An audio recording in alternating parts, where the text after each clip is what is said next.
An issue has come up and needs to be addressed. Does membership in the Orthodox Church mean you give up your individual conscience? Are you allowed to disagree with the Church? Is it possible to think the clergy and hierarchy of the Church to be wrong and yet remain orthodox? My answer is yes. There are those who disagree. But to me this is about the very heart of what it is to be a human being. From the moment our souls become part of time and space, the tragedy and great learning experience of our lives is this: we are separate. We are alone. Much of what we do is in reaction to that fact. Because we are different, distinct from each other and all else, the twin demons of fear and desire are with us every moment of every day. Each sin, great or small, derives from the fear of something or the desire for something else. What I've just described is a nightmare. It is also the life all too many of us know.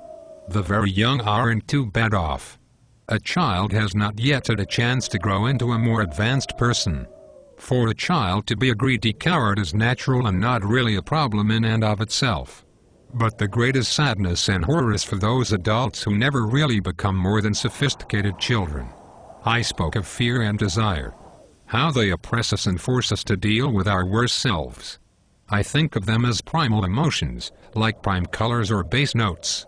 But fear and desire are not the only ones. There are two other primal emotions. Mystics for thousands of years have recognized these other two.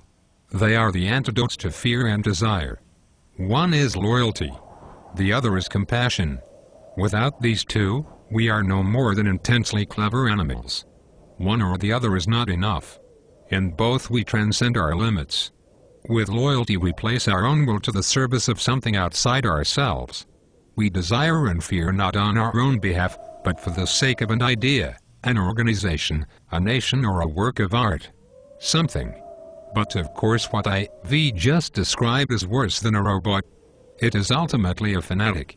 Men and women like that have splashed oceans of blood across the pages of history.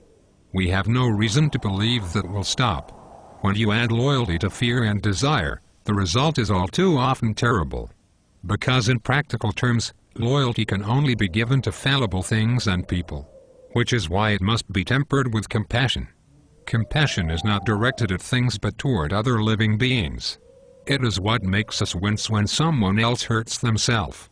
And cry in joy for another's happiness. Compassion allows us, however fleetingly, to be other than alone. Not separate. And yet for all that we remain alone. We clutch together to form wonderful things like society, family, community. When Jesus walked the earth, he formed his church to help us. Yet even at its best the church remains fallible, remains composed of humans. Humans as flawed as myself. As flawed as you. All of us trying to find our own way, and finding in each other some help. The Orthodox Church never speaks and declares itself without error. It is a lie to claim that one must either accept what the Church says without question or reject it all outright. In fact, this is not true of anything at all part of the mortal world. What the Orthodox Church offers is not the benefits of unquestioned obedience. It offers a vision and an experience of God. It offers tradition great and small and in between. It does not offer infallibility, but rather demonstrates wisdom in knowing it is subject to human error. And at its best it is our partner in finding the way to God. Our partner, not our boss. Our teacher, not our programmer. Our partner, not our commander.